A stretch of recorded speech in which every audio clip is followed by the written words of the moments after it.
The following is a conversation with Eddie Hamilton, an up-and-coming football star and longtime friend.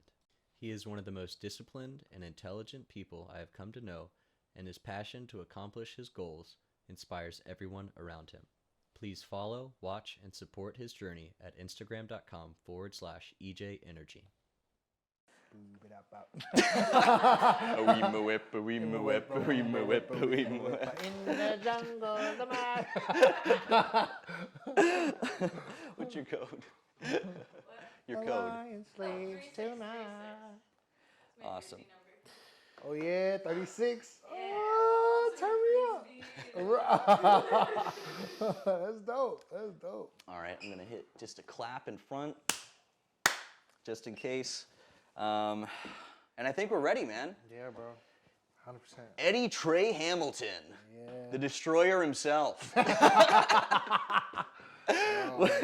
there, bro. I'm there, bro. I'm going by it. I'm trying to make this name for myself, like, cause everybody in the league or in leagues, you know, the NFL, they love being called the Predator. So you know what I'm saying. I'm embodying that guy. Bro, I love the post that you had the regular Predator. Yeah. He shows up, but then like the God King Predator shows up and throws him, bro. It's nothing. Facts. That's the vibes. That's the vibes, bro. That's the vibes. I'm dethroning all of the people calling themselves Predators, bro. I got a whole nother gear I can kick into, bro. I'm just, feel me? Like, that's why you train. That's why you get there. Like. So first off, for anyone that's watching, Eddie is a longtime friend of mine. We went to high school together, and I've been following him for a long time on his journey to become an NFL superstar, and it's just now taking hold. And I feel like that's really all I know about the situation. Yeah. I saw that you had like the Panthers. Panthers. They're looking out for you. Bay Area So Panthers, yeah, Bay Area Panthers. you said that there was more teams looking into you. So what's the full breadth of what's going on right now? So I have 4 NFL teams looking at me right now, looking at my film and stuff like that I've talked to. The Tampa Bay Buccaneers, the Broncos, the 49ers, and the Baltimore Ravens. Oh, jeez, man. Yeah, bro. Like I've been. And you've been contacted by each of them? Yeah. I'm very like I got so excited when I first saw it. Like when I oh my God. But like I'm trying to basically convince myself that I deserve these things. So I need to take a step back, take a deep breath, and understand that this is life and live it and love it instead of like fanboying out so much, because it's so easy to do that. It's so easy to just fall in love with it, but or fall in love with the end stuff, or because it's not really an end result yet. I'm not on a team yet, and I feel like that's what humbles me and brings me back to, you know what, this is just a glimpse. This is just a door's cracking a little bit. You know what I'm saying? Like Right. So understand that it's cracking. It can close at any second. So be the best you can be in the gym. Like I always conduct myself with professionalism. When I'm out, when I'm doing stuff, when I'm talking to people, like I'm never, like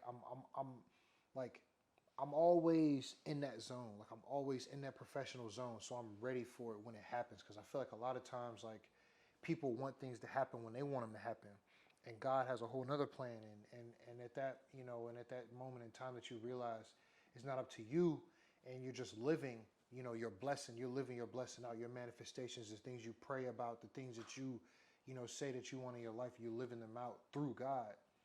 It kind of lets you like take a step back, take a deep breath, and just live it, And I feel like that's where I'm at right now. I'm struggling with it because I'm so excited. Like I love this. Like I was a little kid. Like I was like, oh, what do you want to be? I want to be a freaking football player. Like that's what I want to do. I want to be in the NFL. Like I want to play. Like I want to smash people. Like this is. I love this. Like I love it. I love it. It's so fun. You get to talk smack. Like you get to like I don't know. And then the brotherhood. Like through camp, and you see people leave, come and go and stuff, and you like really become brothers with these people, and it's a whole nother part of the game. It's like a whole nother network and love that I didn't even know that I even had, because I didn't really play in high school. Like I played My sophomore year, I played JV for like Encinel. So like it wasn't like it didn't count. I don't have any stats, like nothing, because it's JV. You know? Yeah, I of was course. just there. I was just there on the team, you know, because I wanted to play something. I wanted to try But you're something growing, you're learning, Yeah. you're Yeah, adapting. yeah, exactly. I'm learning. I'm trying something new. I was in Cali. I wanted to do something new. That's the reason why I moved out there. And I feel like everything's just coming full circle, you know, with this whole Cali and football thing that I wanted to do. And I'm just, I So know, stoked. bro. It's, I'm stoked man, just listening to it, man. It's so crazy. So I guess I've got two questions on the reel right now. So first one is, who are some of the people that really guided you, you know, in your steps, you know, towards this path? Like coaches, teammates that maybe you've you know played with for a long time. Who are the people that have pushed you down this path? That's a great question. Oh man, it's like I want to say like maybe like 4 coaches.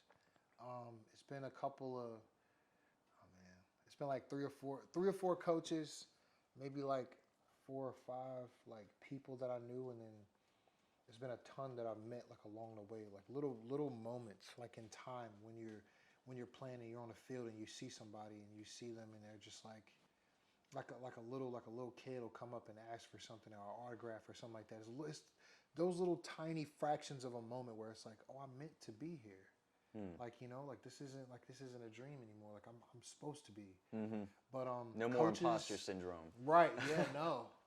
But like coaches, I want to say like Coach Jerome Bell that helped me with Western Branch, helped me get into the Hampton University camp. That even got me looked at. Coach Delbert Calcett, he was a coach that wanted me to come play up there with him at Hampton and in Albany, New York when he coached up there. Coach Ramal, he was a D-line coach who played, or he played at Shepherd, but then he also wanted me to play up there with him at Shepherd, and he's been like a real like motivational piece to me. And then man, Coach Charles Feist from Rowan, where I played school at. That was college, right? Yeah.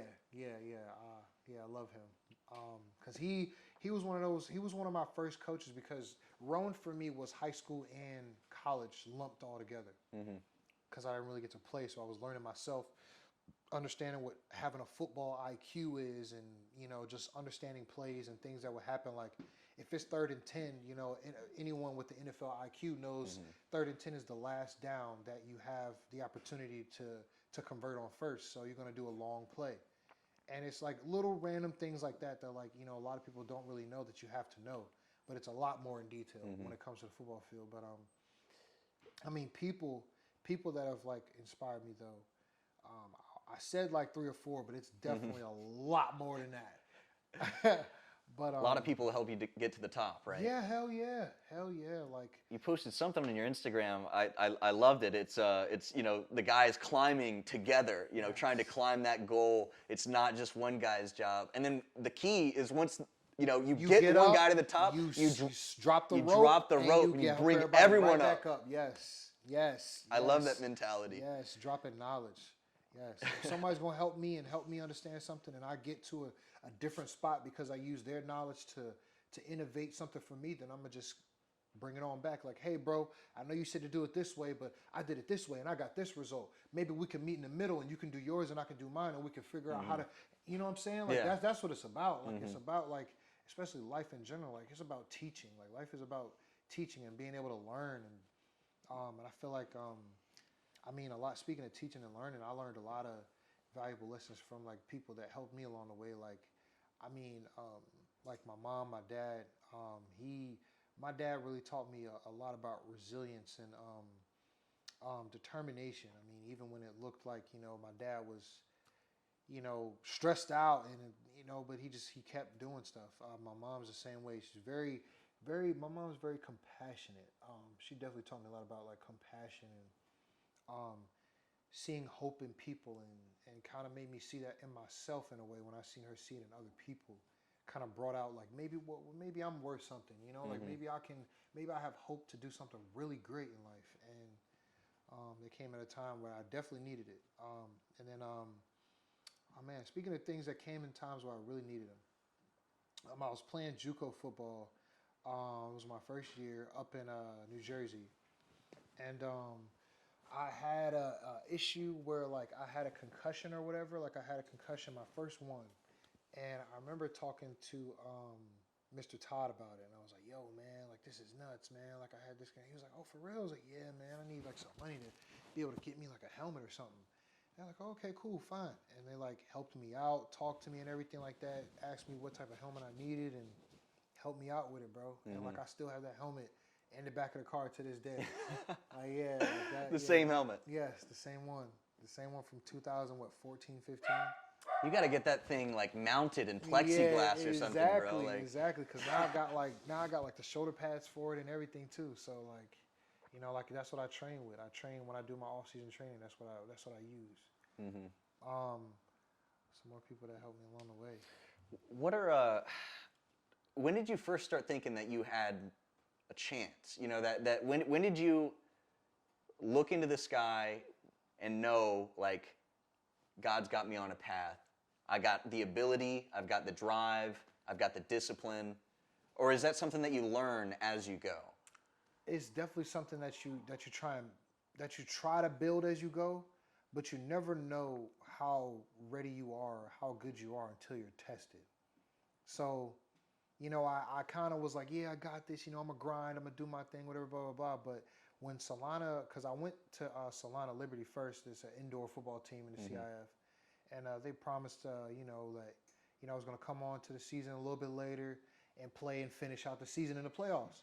So I was excited for that, and I was like, all right, cool, like that's gonna happen. And then when I got there, it was like what, like like week 7, week 8, and they cut me, and I was like, oh wow, you know. So like all that hard work and all that training I did over the summer and over that quarantine, I'm thinking, Just to okay, get well cut? this is over, like and I was like, in that moment I was being tested, and I was like, you know what, it's really not over, and I just became my own agent. I picked up my phone, I called like every team in the CIF myself. Really? And I had like 4 teams hit me back up, like, all right, cool, like, we're interested. And I asked, the rate of pay and everything like that, where I'd be staying, living, if there was food and all that stuff would be paid for. And I ended up landing with the Omaha Beef. And the biggest key to that was the head coach there was Marvin Jones, who played 11 years in the NFL. And also won the Dick Butkus Award, was in running for the Heisman in 1992 as a linebacker. He was about to win the Heisman. Who did he play for? He played for Florida State. Okay. Yeah, and he was the ticket. I was like, yeah, bro, this guy, not only has he played and been in my shoes, but he's got the connections. So talked to him, we hit it off. I got there, told me, yeah, bro, you're going to start. I was like, okay, I'm going to start, you know what I'm saying? So I got to come in, and I got guys on the team that's already been starting, like, who's this new kid? So I had to let them know, like, nah, man, I'm for real. I'm stand good. up and right, show I'm 'em. good. I'm good. There's I a can get out reason I there. start. Exactly. So I went out there, my first game, got a sack, and they was like, oh, all right, this kid can rock. This kid can ball. So they was like, all right, cool. So then after that, the next game after that, I got 2 tackles for a loss, a half a sack. Then the next game after that was Solana Liberty. So the team that cut me, I was going to be going against them. Ooh. How did that feel? Were you going against your old teammates? Yes, bro. So there my was bros. Like some of them were my bros. You were like the lone wolf. We were texting. Yes, hunted bro. by your own team. Bro, what? That like I embodied that. I cut off all communication with them, because it was cool all before the game, and then after that, when they saw me, I was like, hi, bye. Cold, And it was ice so cold. Yeah, bro. And it was like, dang, EJ, that's how you coming? I'm like, yeah, no, I gotta be cool off that. And I seen the head coach who cut me, and he just looked at me and was like, have a good game. I was like, I will. You know what I'm saying? So it was just like I was completely like, I don't know if you're like black, like the Mamba, like that Mamba mentality. I embodied that. Oh yeah, Kobe would have been proud. So we ended up beating the what was that, the undefeated team that year. Solana was undefeated at that moment in time. So yeah, bro. So at that moment in time, they were actually undefeated. We were the first team that beat them at our home, in our new jerseys that we were representing. I think it was autism. We had purple on for autism, I believe. So it was an autism game for us. So yeah, bro. So we come out. They got a new kid playing offensive line that I never seen before, and I was happy because I could go all in on him and not feel. I could go all in on him and not feel. I don't know you. I'm about to get this work. So yeah, bro, I had my way. I had my way. And it was just amazing, bro, because it wasn't just me. It was my team. Cause like that whole week, you know, a lot of guys was like, man, this is Solana, man, they undefeated, you know. And then people were kind of looking at me like, man, like, what do you, what do you got for us and everything? I was like, look, all I got is this.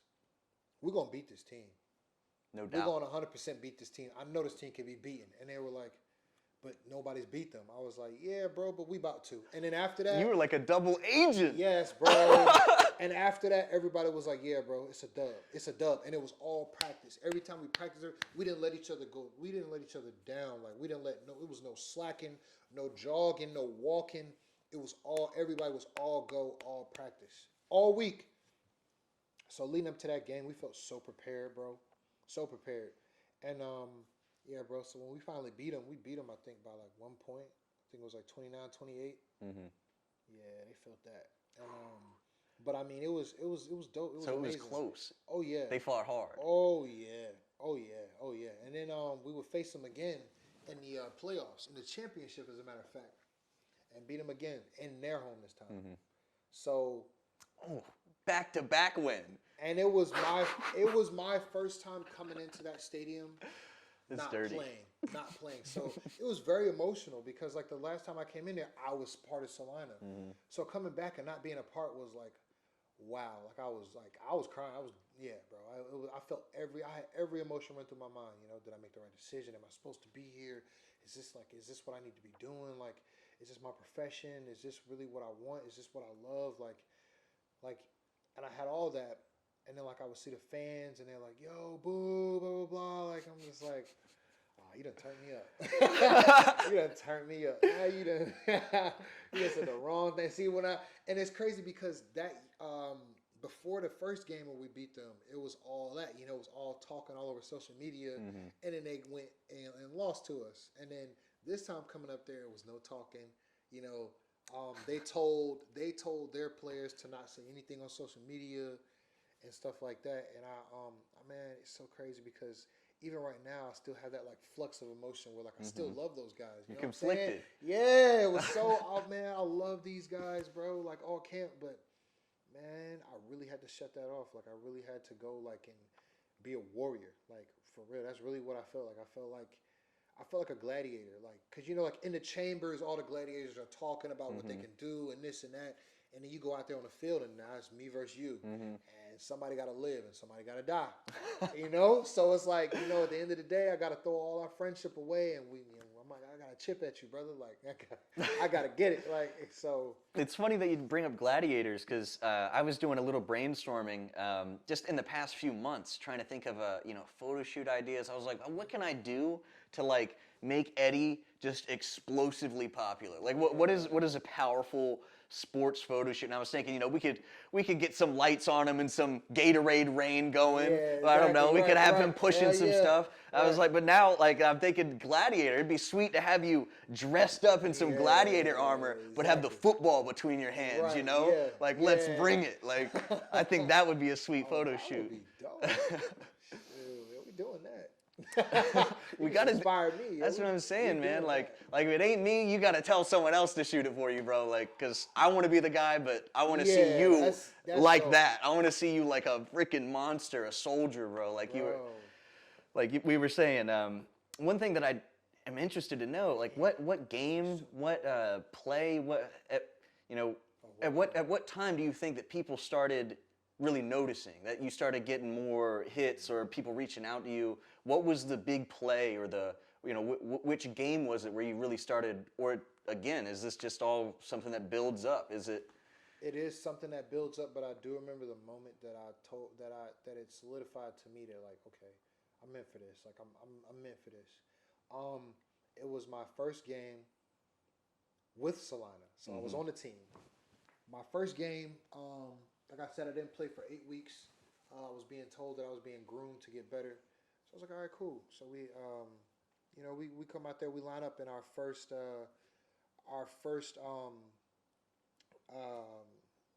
scrimmage or whatever against them, like our first word here. But so we go through 4 downs of football with them, and I didn't play. I didn't get in that first drive. There we go to drive. I didn't get in that first drive, and then so I'm like, all right, cool. So I get in on special teams. I run down the field, hit somebody. I'm like, all right, okay. Coach looks at me like, all right, hey, you're in. I was like, say that. So I got in the game. And my boys, you know what I'm saying? That was, you know what I'm saying? Because it's Solana, you know what I'm saying? But they was, let's go. Because they seen me prepare so much in practice for this moment. And so I'm in there. My first drive, I get a sack. And That's incredible. I got a sack in my first game, first drive. And that moment, it was like, yeah, bro, I'm in for this. I'm in for this shit. Oh, yeah, this is me. This is 100% me. Like, the dude, mind you, got called up to the CFL 2 weeks after that. So he got called up. So for me to get a sack on him, somebody who went to the next level in the season. Damn. Yeah, bro. Because I didn't know that till 2 weeks later. I'm like, hold on. Like, I really did something there. Like, this guy just got called up. Like, he's an NFL prospect. He's in the CFL, but the NFL wants him too. And I got a sack on him. So, I mean, the move, I just came up the field. I rushed up the field, and I did a spin move, and he didn't know how to handle it. And the quarterback was rolling out, and I just sprinted, tried to swat the ball, and he tucked it, sack. I was like, oh, yes. And I got like it's chess. Yes, bro. Yes, it is chess. That's a great analogy. Football is chess, bro. I used to think it was all physical. I really did. I used to be like, yo, whoever's the strongest and the fastest is just going to just kill everybody. It's really not. You can be the strongest and fastest and be sitting right on the sideline because you don't know the plays or you don't understand the concept of the game you're trying to win. You know? So it was just like, wow, like this is really like this is a big, like I love playing football. I love playing football. It's like 90, I want to say it's like 75% mental, 25% like skill and everything else. It is mostly mental because there's some guys out there that aren't the greatest athletes, but know how to get their job done. You don't have to be running a 4.3 and jumping and dunking and bench pressing 400 pounds to be the best in the league. You don't. You just got to know how to beat your opponent, and that's the mental part. And I feel like that's what I didn't really know, and it applies to life too. You know, you may not have all the money or have all the popularity or whatever you want, but as long as you do your job to the best of your ability, your job can't replace you. You know what I'm saying? Because you do it the best. Yeah. So, I mean, I just feel like that's another reason why I love football because there's so many life lessons in this game. And what's your workout routine, man? What do you do to stay fit and ahead of everyone else? Like every day? Like I know we were texting a little bit, and you were saying, man, I'm doing good, but I'm tired. That's what you said. You said you're working hard is what I can garner from that. Yeah, so I actually work at a gym. And then so like before my shift, I'll come in and work out, or after my shift sometimes I'll work out. But I'll work out 6 times a week. I take Sundays off. But yeah, bro. So I have a pull day, push day, and then I have a mix, and then I have a yoga day, sprint day. But on that sprint day, I'm still lifting. But yeah, bro. So like a lot of stuff, like right now, on bench press and stuff, like I just started getting like 315 on bench for reps. So I'm getting like 3 sets of that for like 6. On squat, I'm doing like 405, 450 for like sets of 10. And then like I'll like do like stuff here and there in between. But I mean, I want to look back into like starting to deadlift and stuff again, picking stuff up from the ground, just because I feel like that would like help with football as well. But I mean, not only that, but like it'll just help me get stronger in general. Well, that's like a full body workout, isn't it? It does your back, legs, and that's a lot of what you're pushing and pulling and throwing. So exactly, it equivalates to the game. It really transfers over, and I feel like, during quarantine, I lost a lot of strength, because we were all inside and we couldn't go to the gym and eat right and everything else.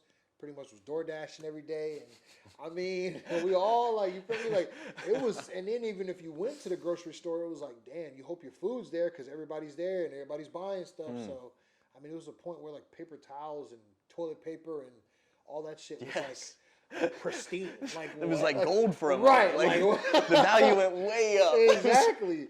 Freaking hand sanitizer too. Hand sanitizer was liquid gold at one point. Like, Well, most of the places started using like a tequila, like Yeah. like substitute or something. Like you wash your Vodka, hands, you're like, right. ooh, ooh, that stank. man, I can Like, take a shot of this. Like. For real, bro. It was bro. It was getting like that vodka in the dispensers. do you have any like any goals that you want, like, when you do make it? Because there's no doubt that you're making it at this point. When you do make it, do you have any like entrepreneurial goals or any sort of like community outreach stuff? Like, even if it's just like you want to give back to your own family, like what are you trying to do with that? I definitely want to help kids in like poverty-stricken areas, but also kids in like higher class areas as well.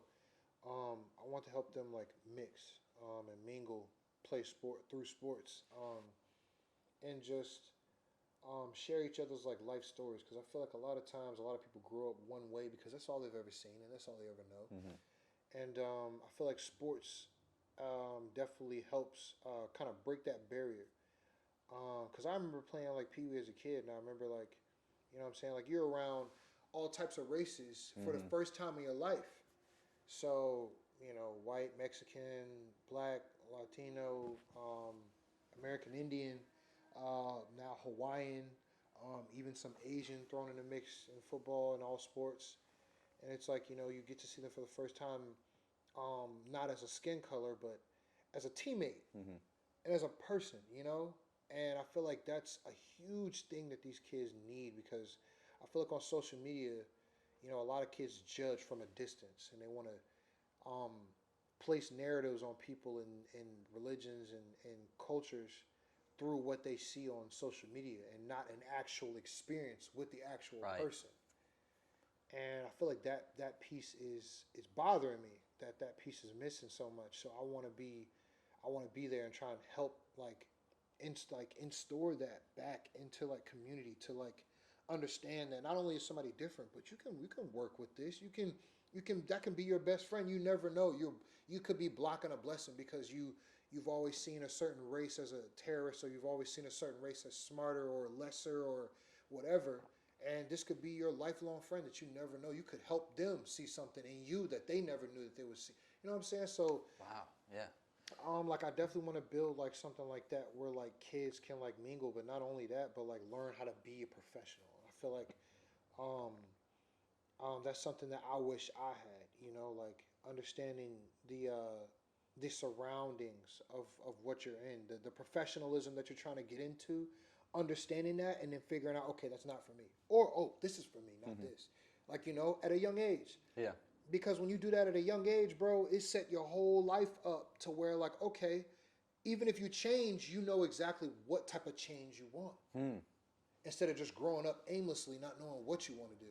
Just zero direction. You Yeah. finally have like some decision-making process Yeah, from bro. this sort of teaching. Yeah, I get bro. Yeah, because I feel like a lot of times in life, a lot of us are like lost. I mean, we're human. You know, a lot of us are lost, and you know, to have friends or people along the way to like, you know, maybe tell you about their story or help you with yours is it's a blessing. It kind of goes back to that post I did on Instagram. You know, it's like all those people helping that person climb to the top, and you want to build that rope back down. Because I mean, all these coaches and stuff could teach you things that you never would have been taught had you not spoken to. You know what I'm saying? So.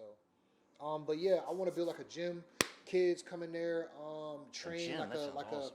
like a field in there. So like soccer, and then like I want like a court for like basketball, and I want just kids to have like not only being able to like play and do their stuff, but then you know come and have like a little meeting afterwards, and you know we talk, watch movies, converse. Make it like a home outside of home, kind of like the YMCA, but more geared toward professionalism, not just, you know, because their thing is all about, you know, play 60, which I play 360, which I love. You know, kids playing for like 60 minutes a day. Yeah. I love that initiative. And so like, I mean, even if I started out like partnering with them and then grew to my own piece, it would be great, just to do it like that or whatever. But I'm sure yeah, that bro. partnering with like an established thing like that would definitely give you the know-how to start your own thing. That's Yeah, like bro. that's just you gotta even if it's not quite what you want, that's just another ring in the ladder to climb, Yeah, bro. bro. Another foot in the door, man. Another step. Another step. And you'll Another meet person. tons of people. Exactly, and I You love know. networking. I love networking.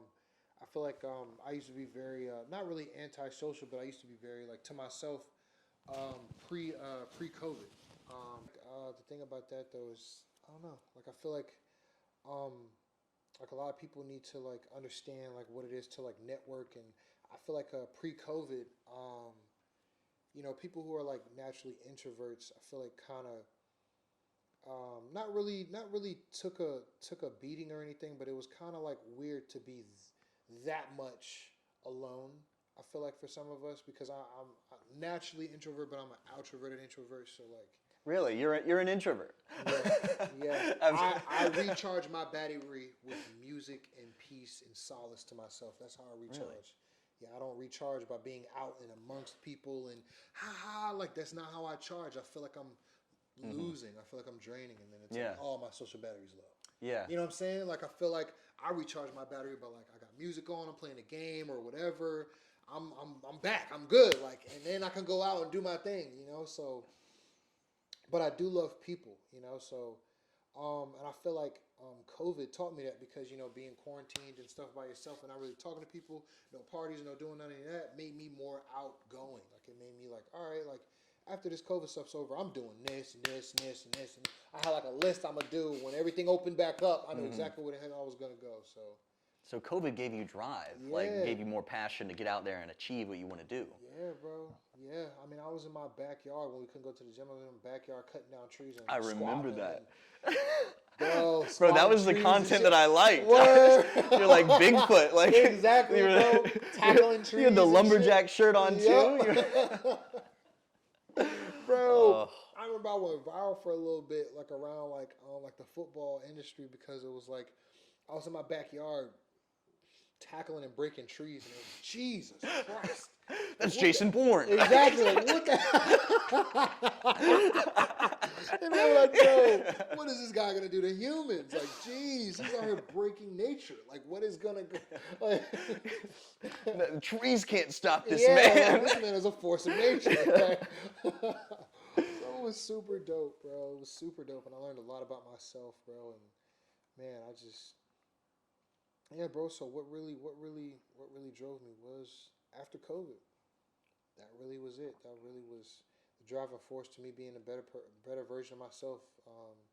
Because during all that, you couldn't see people and stuff, so I was reaching out more. I was texting more, networking more, on Twitter and Facebook and everything like that. And yeah, I definitely learned how to network and everything through there. I mean, I had a lot of bro. I got into that combine that I was at 2 years ago just due to networking.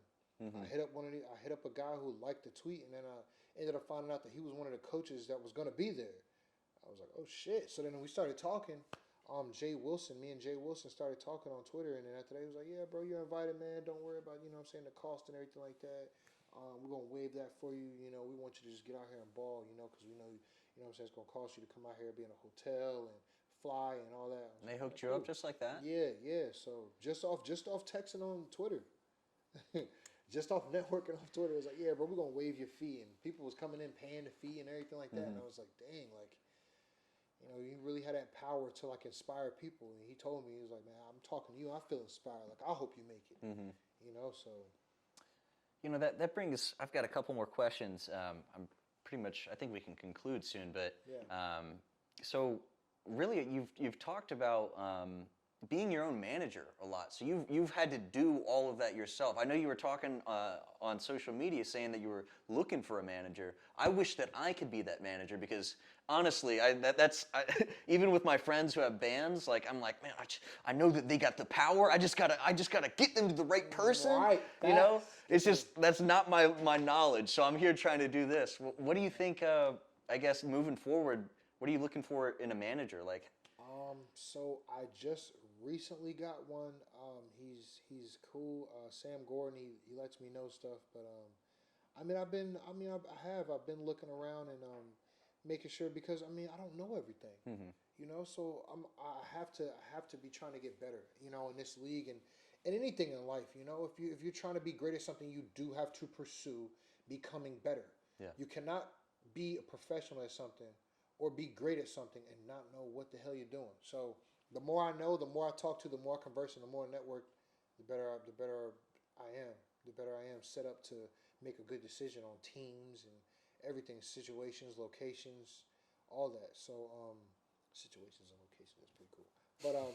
But yeah, so like that's Got a bar right here. right. Man. Is that You're gonna start your rap right, career is from that- this. right on this joint right here. Situations and locations, first song. That's the single, bro. Right. Yeah, bro, but I mean that's really what it's about, bro. It's about growing, and you know, I get a better manager, I get a better, you know, I get an agent. I'm gonna just keep growing. I'm not gonna stop pursuing becoming the best version of myself. And that comes with evolving and growing, and I've been doing that in myself. So I'm gonna see that. I seek that from the people I have around me. Mhm. You know, because I don't want their aura to be, oh, I'm good, I'm done here, I'm stagnant, I'm fine. Like, because that's not me. Yeah. I'm always growing. Even after football, I'm still gonna be growing. Still gonna be trying to do stuff. Like you see athletes that make it bigger than themselves, like The Rock and LeBron James. Like you see these guys like that do whatever they want to do in their profession athletically, but then after that, it's the movies or it's the helping the kids and it's whatever. Like you know what I'm saying? They're It's all these doing other more. things. They've got they're broadening their horizons. They've got entrepreneurial efforts. You know, helping people out. Yeah, bro. I feel like that's really what it's about, bro. At the end of the day, bro, it's all about spreading love and all about helping the next person, bro. Because the next generation gonna be right behind you, and at some point, you want them to be better than you. So you need to spread that so they can become better, do better, like you know, strive for better and make better. You know, we wanna leave this earth better than the way we left it. So that's really how I live my life. I mean, we all done been through some stuff, so why not help somebody else not go through the same thing you went through? Exactly. We all do a lot better if we're failing together. You know, Yeah, it's like if you all can share the load, if you could talking with other people, you know, their failure can now become something that you can learn from, and your failure, you know, the same thing. So it's you move exponentially faster if you have more people in your team in your inner circle helping you build and helping you grow. Yeah, definitely. 100%, bro. 100%. Do you have any, I guess, like closing statements? Anything you want to say to the people? You know, to this camera, that camera, this camera. What have you got going on? Right. Hi, Mom.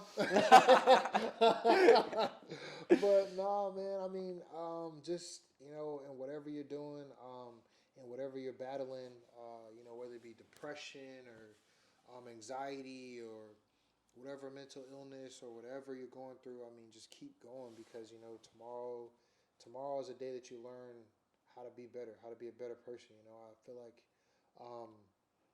a lot of people like hear that, but like they don't really like fully grasp it because they're so focused on what they're going through that it kind of like masks the fact that it'll be over soon or it'll get better, or even if it doesn't get better, you'll know how to cope and make your life better. You know, so I don't know. I feel like that would be the only thing I would leave on because I feel like mental health is definitely something that I want to like. You know, minoring in psychology and sociology is definitely something that I've always like wanted to key on is mental, like your brain. Your brain is the most important thing in your body, bro, and on this earth, like so. And that concludes this interview with Eddie Hamilton. To those of you who watched, thank you so much for your support. Please like and subscribe to see future content. This is just the beginning, and I hope to do more of these in the future.